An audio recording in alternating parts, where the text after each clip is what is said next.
Parce que Jules Ferry, qui est le père de la colonisation, Jules Ferry qui est tout de même pas un homme de droite, Jules Ferry, qui est le père de la colonisation, veut attirer des capitaux en Afrique. Et pour attirer des capitaux en Afrique, il va essayer de faire croire au milieu d'affaires orléaniste que l'Afrique est une bonne affaire. Les colonies sont une bonne affaire. Investissez dans les colonies parce que c'est une bonne affaire et vous allez retirer de l'argent, vous allez retirer des bénéfices. Et c'est sur cette idée qu'il y a une colonie qui existe. Or, que s'est-il passé? Mais il s'est passé que Jules Ferry s'est totalement trompé. Pourquoi?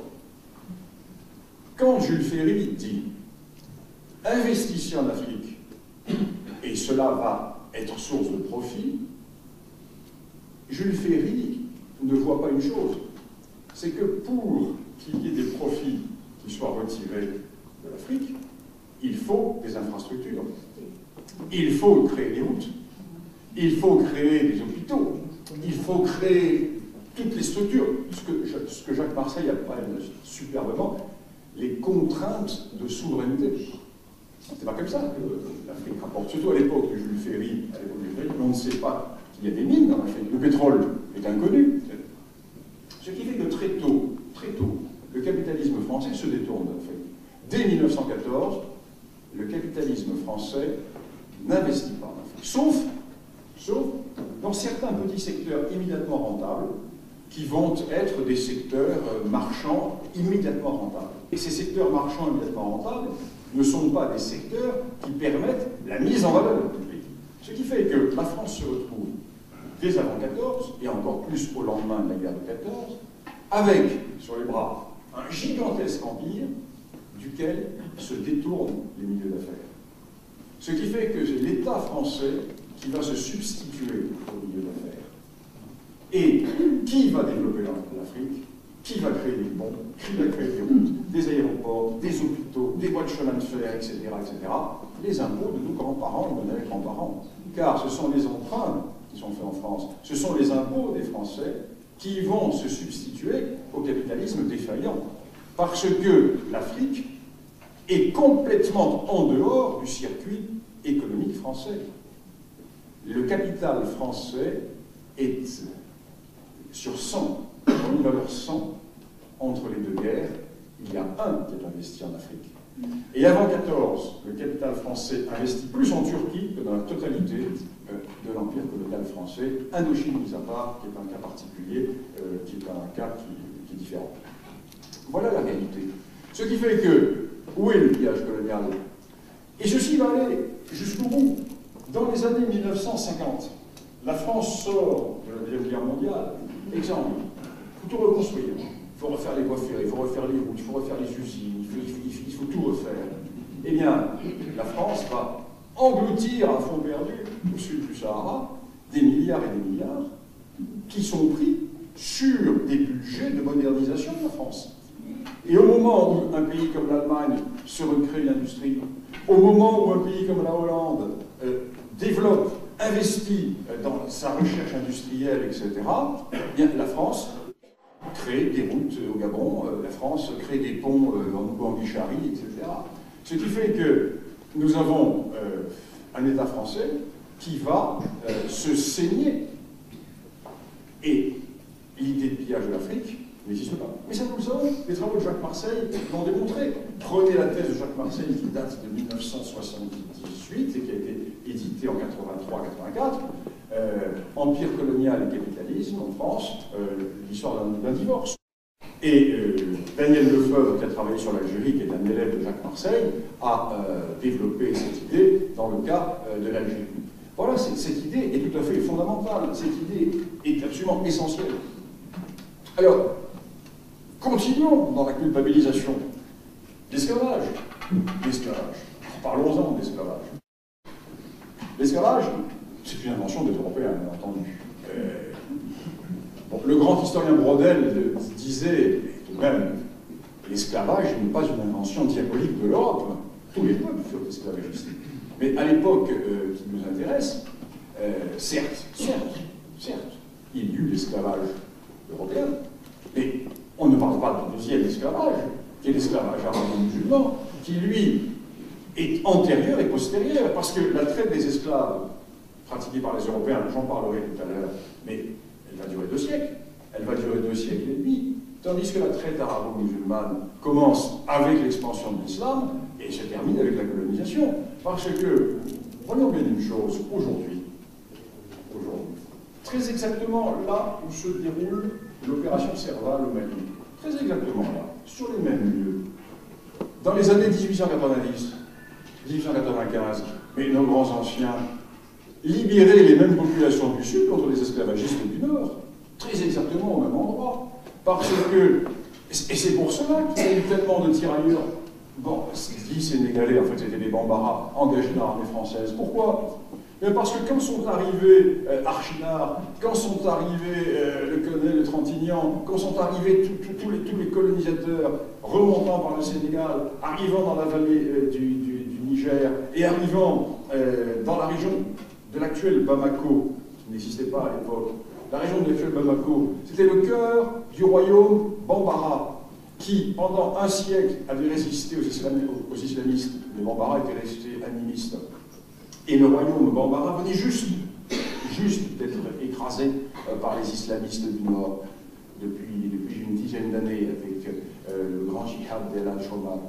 Et les Bambara ont accueilli les troupes françaises, mais comme l'autre jour, quand les opérations s'appelaient les mêmes, leurs descendants, bravo les Français, merci de nous libérer les esclaves. C'est ça la réalité. Et donc, du coup, ces Bambara se sont engagés dans l'armée française pour, avec les Français, aller régler leur compte à leurs esclavagistes au nord. Et exactement dans les mêmes endroits, exactement dans les mêmes lieux. Ensuite, les colonnes françaises sont remontées vers Gao, vers Tombouctou. À Tombouctou, le colonel de Trintignant va repousser les Touaregs Ifora, dans les Ifora, là où nos troupes spéciales à l'heure actuelle sont en train, avec les Touaregs, de lutter contre les islamistes, ou ceux qui se prétendent islamistes, et tout cela pour libérer les populations du fleuve qui étaient réduites en quasi-esclavage. Donc l'histoire se répète toujours. Donc on oublie cet esclavage. On oublie que la colonisation y a mis un terme. Alors revenons à cette traite des esclaves. Nous sommes coupables, il n'y a qu'un seul esclavage. Madame Taubira, lorsqu'elle a fait voter sa loi, elle était donnée. Et je cite la phrase exacte dans mon livre, je ne l'ai pas de mémoire, mais je la cite exactement, je la cite à peu près. Je pose la question, mais le journaliste pose la question, interview qu'elle a donnée au Point. C'est extraordinaire. J'ai retrouvé ça, je l'ai publié. Donc, quand cette loi est sortie, la loi Taubira était tout à l'heure. Mais pourquoi ne parlons-nous que de la traite européenne et la traite musulmane? Parce qu'il ne faut pas culpabiliser les jeunes Arabes des banlieues avec cette histoire. Elle le dit textuellement. On peut nous culpabiliser, nous, avec une histoire dont nous ne sommes pas responsables. Donc, vous voyez, l'histoire est un outil politique. L'histoire est un outil politique. Ce n'est plus une science. D'autant plus que Mme Taubira sait très bien ce qui s'est passé. Elle a quand même fait des études. Elle sait très bien ce qui s'est passé. Alors donc, quelle fut la réalité de cette traite? Mais la réalité de cette traite, je parle de la traite européenne, c'est que la moitié de l'Afrique a vendu l'autre moitié. Et que qui s'est enrichi davantage les chefs esclavagistes africains que les Européens? Les Britanniques ont fait des études super là-dessus, super. On publie les résultats également. Parce que les Britanniques n'ont pas comment dirais-je, ces vapeurs qu'ont les Français. Des études très claires. Ils ont démontré qu'au moment où la traite était la plus puissante, au moment de l'apogée de la traite, les plus grands armateurs anglais qui participaient à cette traite gagnaient infiniment moins que les responsables politiques des États africains qui étaient esclavagistes. C'est le rapport de 1 à 10. Et en fait, c'est cela l'Afrique. Une partie des Africains a vendu l'autre partie des Africains. Et qui a vendu? Eh bien, ceux qui ont constitué les États sur les côtes. Et ces gens-là se sont retrouvés du jour au lendemain quasiment ruinés. Parce que du jour au lendemain, c'est l'Europe qui décide d'abolir n'est pas l'Afrique. L'Europe décide d'abolir la traite, et à partir de ce moment-là, tous ces royaumes esclavagistes, le Dahomey, le royaume d'Oyo, toutes ces entités du littoral, le royaume de Loango, etc., toutes ces entités sont ruinées. Et patron, qu'est-ce qui se passe? On peut plus faire de commerce, de quoi allons-nous vivre? Ah non, mais c'est fini, moralement, nous. Terminé, la traite est défendue, débrouillez-vous, les gars.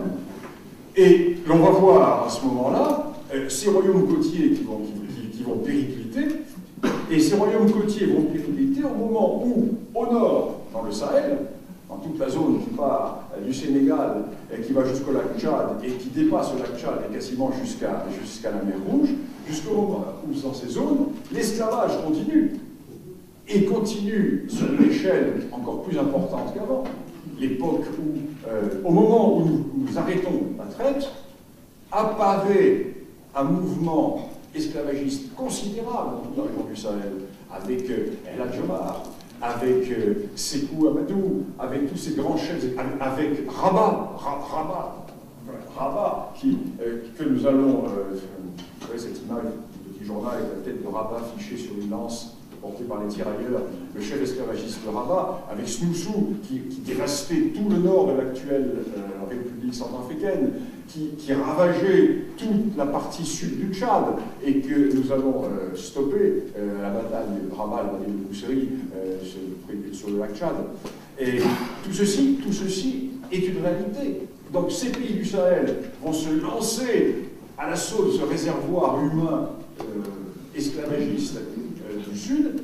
Les Européens ne sont plus là, et la colonisation va se produire au moment où nous allons arriver et nous allons les bloquer. Donc c'est un phénomène qui est un phénomène de relativité. Alors, je ne dis pas que la traite n'a pas existé, non. Je dis simplement que les Européens, d'abord, l'historien n'a pas apporté de jugement de valeur sur le passé, l'historien n'est pas un moraliste, l'historien n'est pas un jury, l'historien n'a pas à dire ce qui était bien et ce qui était mal. D'abord, dire cela prouverait qu'il n'est pas historien. Parce qu'il y a deux choses que doit éviter l'historien. Se tromper dans sa chronologie et se tromper dans le contexte historique. On ne peut quand même pas, au nom de notre philosophie dominante actuelle, juger des attitudes et des décisions ou des politiques prises dans une époque de contexte différent. Ça, c'est ce qu'on apprend en première année d'histoire, premier trimestre, première semaine d'histoire. Hein. En droit, on apprend en première leçon les cas d'annulation du mariage, et en histoire, on apprend le contexte historique. Ne pas vous tromper de contexte historique.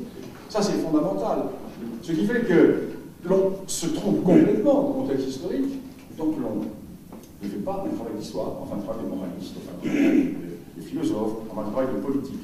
Ceci est évidemment déterminant. Déterminant parce que nous voyons là cet immense décalage. Alors, dans l'histoire africaine, c'est encore plus important parce que l'histoire africaine, non seulement est prise en main par, j'allais dire, une secte politique, on peut dire une secte politique, qui recrute par endogamie, mais ça va encore au-delà. Ça va encore au-delà parce que, par le système français, cette déviance est encore accentuée. Je vais essayer de m'expliquer d'une manière assez simple. L'histoire est divisée en 4 périodes. L'histoire ancienne, l'histoire médiévale, l'histoire moderne et l'histoire contemporaine. L'histoire ancienne se termine avec la fin de Rome. L'histoire médiévale avec la révolution moderne, avec la Renaissance, etc. L'histoire moderne se termine avec la révolution industrielle et l'histoire contemporaine, nous sommes dedans. Et dans l'histoire contemporaine, il y a maintenant l'histoire immédiate. Alors l'historien devrait s'interdire de faire l'histoire immédiate, bien entendu. Parce que l'histoire immédiate, laissons ça aux journalistes, aux politiciens. S'il n'y a pas un minimum de recul, comment voulez-vous avoir véritablement une approche? Or, dans le domaine français, quasiment toutes les thèses sont des thèses d'histoire contemporaine. Pourquoi? Eh bien parce que pour faire une thèse d'histoire moderne ou d'histoire ancienne en Afrique, il faut aller faire de l'archéologie, il faut aller faire de l'anthropologie, il faut aller faire des études sociologiques, historiques, etc. Tandis que l'histoire contemporaine, c'est magnifique. vous faites de l'histoire d'Afrique sans bouger de chez vous. Sans bouger de chez vous. Toutes les archives coloniales sont à Aix-en-Provence. Sont à Aix-en-Provence. Ce qui n'est pas à Aix-en-Provence va se retrouver dans tel ou tel fond. Donc aujourd'hui, nous voyons des gens qui se baptisent, qui s'autoproclament africanistes, tous ces spécialistes africanistes que vous voyez à la télévision, pas un télévision en Afrique. Voilà, une mission de 10 jours ou de 15 jours. Ces gens font des thèses qui sont des thèses à partir des archives coloniales. Ce ne sont pas des thèses sur l'Afrique. Ce sont des thèses portant sur la période coloniale en Afrique. Mais ce ne sont pas des thèses sur l'histoire de l'Afrique. Quand j'ai fait mes thèses, je suis resté 11 ans au Rwanda, j'ai fait 2 doctorats sur le Rwanda, un sur l'économie d'échange dans le Rwanda avant la colonisation, et l'autre sur la société agro-pastorale rwandaise des origines jusqu'à l'arrivée des Européens. Là, c'est un travail de terrain, d'anthropologie, il n'y a pas d'archives là-dessus, hein. Il faut travailler sur d'autres sources. Ce qui fait que tous ces chercheurs, par exemple, je vais vous donner quelques, vous allez rire, il faut rire un peu, quelques sujets de thèse. Les relations entre hommes dans les milieux homosexuels algériens à Paris dans les années 1930. C'est pas un sujet qui fait rêver les fous, hein? C'est pas un sujet exaltant. La grève des dockers porte de Dakar sous le Front populaire. Évidemment, c'est pas la peine d'aller à Dakar, vous êtes plus architecte à Paris. Comment dirais-je, le rôle des sages-femmes dans la promotion de la femme indigène en Oubangui-Chari. C'est un sujet très intéressant, je crois, de l'histoire. Pendant ce temps, les anglo-saxons travaillent sur les migrations ethniques, sur la façon dont telle population, en s'adaptant à son milieu, a développé tel type de société, etc. Alors, ce qui fait que la déviance est totale. Parce que, d'un côté, les chercheurs qui sont spécialisés sont acquis à une idéologie, et ils se servent de cette idéologie pour transformer la réalité de façon à agir politiquement, et les étudiants qu'ils forment vont devenir les futurs spécialistes de l'histoire de l'Afrique sans être jamais allés en Afrique. C'est quand même assez extraordinaire. Lorsque j'ai quitté Lyon 3,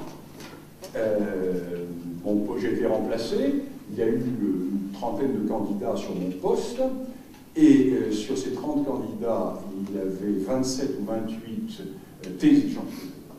titulaires de thèse sur l'Afrique, et thèses africaines, des thèses bien sûr. Et sur ces thèses, il n'y en a pas un qui avait passé plus d'1 mois en Afrique. Pas un. C'est-à-dire que c'était des maîtrises. Donc ce n'est pas des thèses. On appelait soit à mon temps, on appelait une maîtrise, ce n'est pas une thèse. Et ces gens-là sont des africanistes. Ce qui fait, comment voulez-vous que ces gens-là puissent intellectuellement résister au rouleau compresseur et aux idées reçues qui sont mises en avant? Parce que pour aller prendre à bras-le-corps l'idée selon laquelle les ethnies ne sont pas des créations coloniales, mais sont inhérentes à l'Afrique, même s'il y a une évolution sur la colonisation, pour reprendre à bras-le-corps l'idée sur la traite, bon, la traite, traité, nous avons des travaux qui ont été faits, mais tout ce qui est contemporain, échappe à la critique. Car ces gens-là ne sont pas formés, et ces gens-là, n'étant pas formés, vont former des gens sous-formés. Donc, parce que moi, je dis l'université, parce qu'au bout d'un moment, ça serait plus possible. Il faut faire travailler des gens intelligents dans l'armée, ou des gens de terrain qui vont sur le terrain, c'est plus possible. Perte de temps. Perte de temps. Quand vous vous retrouvez devant des amphis de licence, le nom de Lyoté doit être écrit au tableau. Le nom de Samori doit être écrit au tableau. Les noms des pays africains, je parle en licence. Je ne parle pas des noms de première année, je parle en licence. Quand dans les cours d'agrégation, vous avez des gens qui vous regardent avec des yeux de merlanfrie quand vous prononcez le nom de Bismarck, vous dites qu'il y a un problème. Bon, je perds mon temps, hein, je peux faire autre chose, on se salue, au revoir, on démonte et on fait autre chose. Et donc, voilà cette réalité. Alors ceci est fondamental. Alors c'est pour ça que j'ai écrit ce petit livre qui reprend les grands mythes des informations de l'histoire africaine en les réfutant. Mais en les réfutant d'une manière universitaire. Non pas comme certains journalistes qui vont prendre tel ou tel fait, qui vont le simplifier en comprenant pas très bien ce qu'ont écrit les spécialistes et qui vont faire des petits essais qui vont bien se vendre. Non, moi je fais le bilan des études universitaires, c'est-à-dire que je travaille sur le monde anglo-saxon, avec les thèses qui sortent dans le monde anglo-saxon, et je les rends d'une manière lisible pour un grand public. Donc c'est un manuel de réputation. Voilà. Ah. Ceci étant, je ne vais pas vous parler de cuisine africaniste et de cuisine historique africaniste, parce que cela vous lasserait. Prenons un exemple contemporain pour changer de sujet. Est-ce que je peux parler de plusieurs choses? Bon. Alors, le bilan, il y a un sujet qui est intéressant à la réalité de ce qui se passe au Mali. Ça vous intéresse? Alors, la question qui se passe au Mali, c'est une question très simple. Mais c'est une question d'une simplicité. Alors, ceux qui connaissent le Sahel, ici, vont tout de suite le comprendre. Le Sahel, c'est un couloir de passage.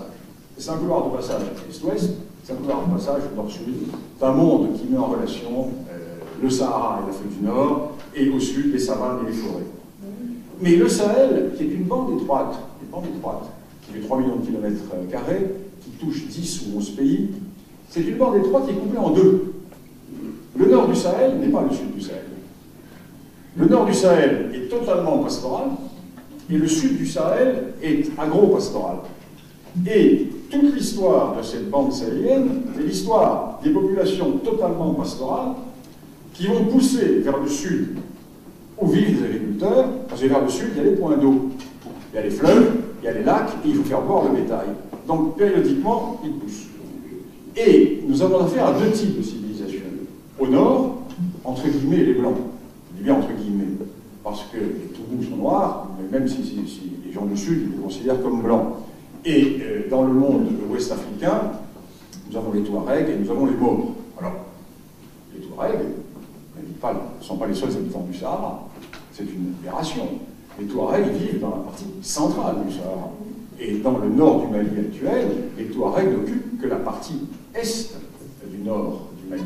Toute la partie ouest est arabe, enfin les Maures. Enfin, les Maures, qui sont essentiellement eux aussi des berbères, et qui ont été arabisés il y a tellement longtemps qu'ils sont arabes. Les 3/4 des habitants sont berbères et s'imaginent être arabes. Parce que lorsque leurs ancêtres se sont convertis à l'islam, ils sont rentrés dans les Kabylas arabes. C'était le principe, pour montrer qu'on avait des origines lointaines qui rattachaient aux tribus héroïques du temps du prophète. On se rattachait à ces généalogies-là. Et quand on étudie bien les généalogies des familles en Algérie, et au Maroc, on voit bien à quel moment s'est faite la manipulation de généalogie. On sort de la généalogie berbère et on rentre dans une généalogie arabe. Bon. Bien, ce phénomène est fondamental. On le retrouve dans toute cette zone. Et toute la partie ouest est une partie maure arabe. Et traditionnellement, ce monde sahélien, donc l'actuel Mali, l'ancien Soudan français, ce monde sahélien a connu deux phases. Des phases pendant lesquelles les peuples noirs du Sud ont constitué des royaumes, le royaume de Ghana, le royaume du Mali, le royaume de Songhai, et quand ces royaumes existaient, ils réussissaient à tenir éloignés du fleuve les Touaregs et les Maures.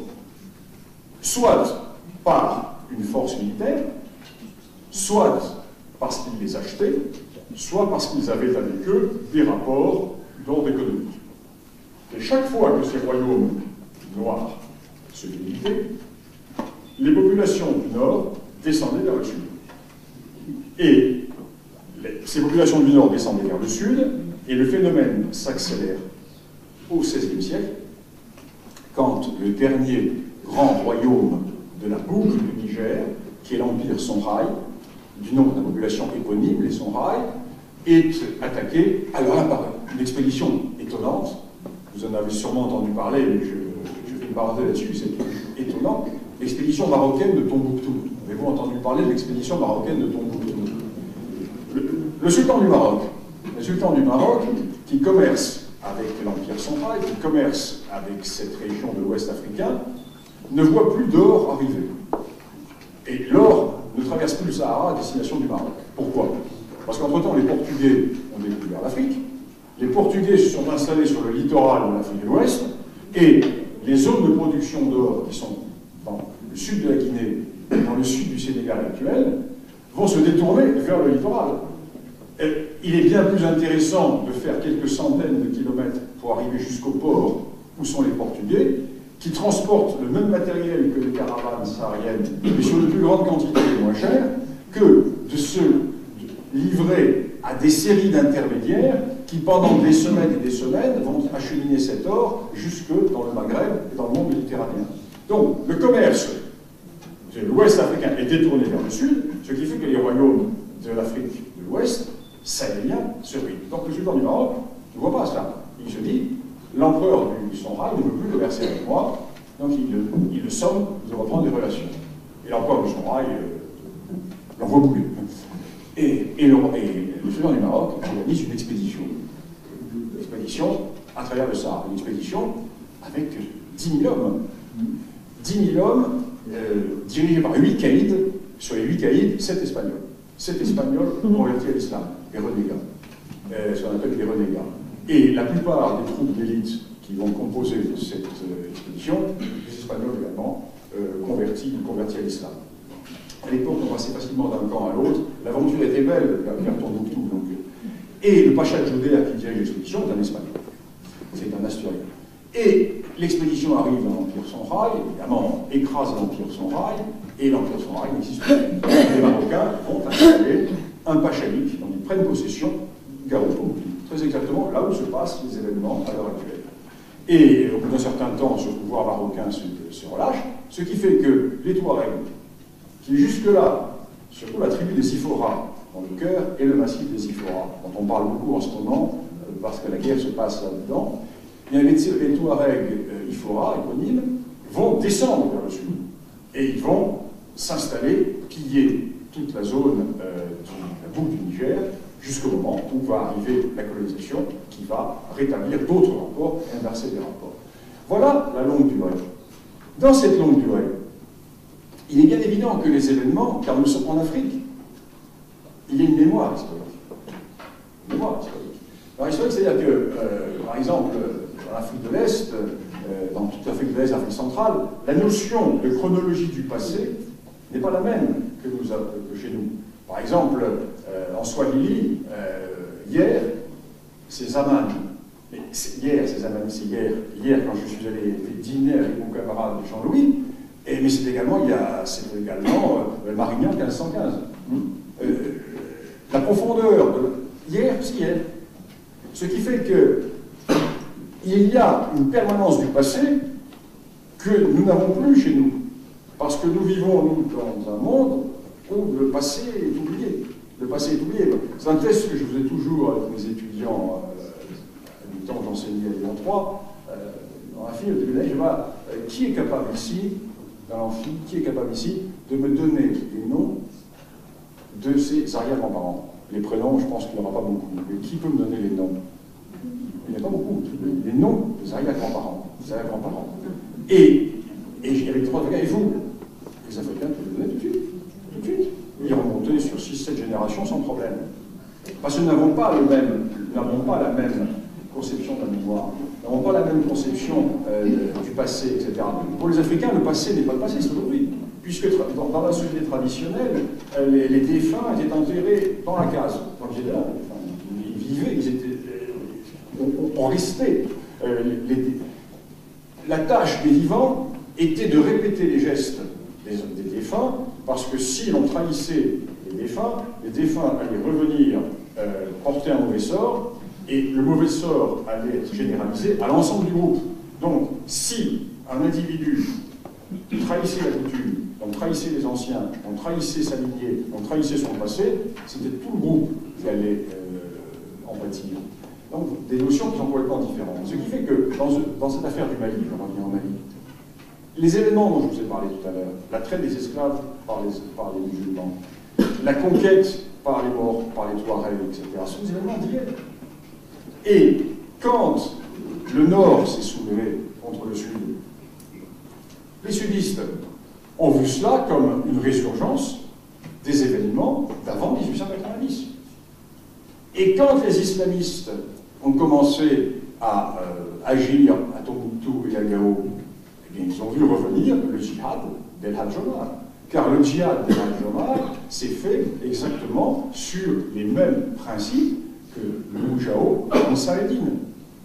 Quelle est la constante islamique sahélienne? Elle est très simple. L'islam sahélien est un islam qui est fortement teinté de paganisme.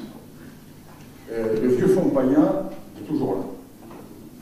Et la pensée africaine est une pensée agglomérante. De même que le christianisme africain est très largement, les sources païennes sont encore très largement présentes. Et ceci est consubstantiel à la philosophie africaine. Ce qui fait que périodiquement, chez les musulmans, l'idée est apparue selon laquelle l'islam africain n'est pas le vrai islam. Et il faut le purifier. Donc, tous ces grands djihad qui ont été faits ont été des djihad destinés à ramener l'islam de l'Ouest africain à sa pureté originelle, c'est-à-dire aux origines, ce qu'on appelle des réformistes. Chez nous, quand on parle de réforme, on pense que réforme, c'est une évolution. Tandis que, dans le concept musulman, réforme, ça veut dire retour. Retour à la lecture littérale du Coran. Et quand les islamistes ont commencé à Tombouctou et à Gao à détruire les mausolées, etc., les populations ont ressenti cela comme un retour de ce que la tradition familiale racontait, le retour du djihad d'El Hadj Omar. Donc, retour à une longue histoire. Alors, dans ces régions, le problème est un problème qui est donc ethno-racial et politique. Parce que nous avons créé un État du Mali qui n'a jamais existé. L'Empire du Mali a existé, mais pas au même endroit, c'est pas la même zone. Et l'État du Mali est un État qui, artificiellement, rassemble les gens du Sud et les gens du Nord, les anciens radieurs et les anciens radiers, les anciens esclaves et les anciens esclavagistes. Comment voulez-vous ça marche? D'autant plus que nous sommes en démocratie. La démocratie, c'est la loi du nombre. La démocratie, c'est l'addition. La démocratie, c'est 1 plus 1 plus 1, il faut 50% plus une voix et on a le pouvoir. Or, les gens du Sud sont infiniment plus nombreux que les gens du Nord. Les sudistes sont 80%, 85%, 90%. Les Touaregs sont 5% au maximum au Mali. Ce qui fait que, en logique démocratique, les Touaregs n'ont absolument aucune chance, je ne parle même pas d'accéder au pouvoir, ils n'ont aucune chance de participer au pouvoir. On sait bien que les Bambara du Sud, qui pendant des siècles ont subi les razzias Touaregs, ne vont pas faire les 12 yeux aux Touaregs. Non, ils vont penser à voler leurs vaches, violer leurs femmes et piquer leurs 4x4. C'est ça le but, la vengeance historique. Ce qui fait que les Touaregs se trouvent dans une situation très claire. Soit ils deviennent les esclaves de leurs anciens esclaves, soit ils se révoltent. Et périodiquement, depuis 1961, 62, 63, quasiment depuis l'indépendance, les Touaregs se révoltent au Niger, au Mali, etc. Jusqu'à présent, ces révoltes étaient des révoltes qui s'arrêtaient au bout d'un moment. Les dernières s'étaient arrêtées parce que le colonel Kadhafi les avait calmés, avait joué l'intermédiaire, avait réussi à les calmer. Et le fait nouveau, c'est que les islamistes sont rentrés dans le jeu. Alors, il n'y a pas de danger islamiste. L'islamisme dans cette région, c'est la surinfection de la plaie. Mais la plaie existe avant. L'islamisme va se mettre dans une plaie. C'est la surinfection de la plaie. Mais ce qui crée la plaie, c'est l'opposition ethno-raciale entre les nordistes et les sudistes. Et les islamistes vont profiter avec opportunisme du soulèvement pour prendre petit à petit le contrôle de la zone et pour évincer les Touaregs. Les Touaregs vont se retrouver sans armes, sans munitions, sans essence. Et ils vont se faire évincer par les islamistes. Et les Touaregs vont se réfugier sur la frontière algérienne et ils vont tenir une petite zone prêt à passer en Algérie en cas de problème. Jusqu'au moment où a lieu l'intervention française qui rechange complètement les cartes, qui rebat complètement les cartes, dans la mesure où les islamistes sont en phase d'éradication, les Touaregs reprennent le poil de la bête. Oui, mais alors, là commencent les choses sérieuses. Et là commence le gros problème auquel nos autorités politiques n'ont pas directement pensé. Il y a 12 problèmes. 1. Les sudistes qui nous ont accueillis comme des libérateurs vont se retourner contre nous. Comme en Côte d'Ivoire. Gbagbo a oublié que c'était l'armée française qui l'avait sauvé quand il y avait eu la descente des nordistes et que l'armée française était interposée. Dans un premier temps, il a été sauvé par cela. Autrement, les nordistes n'auraient fait une bouchée de sa gendarmerie. Et ensuite, Gbagbo va se retourner contre les Français en disant: vous m'empêchez de reconquérir le Nord. Et là, il va se passer exactement la même chose.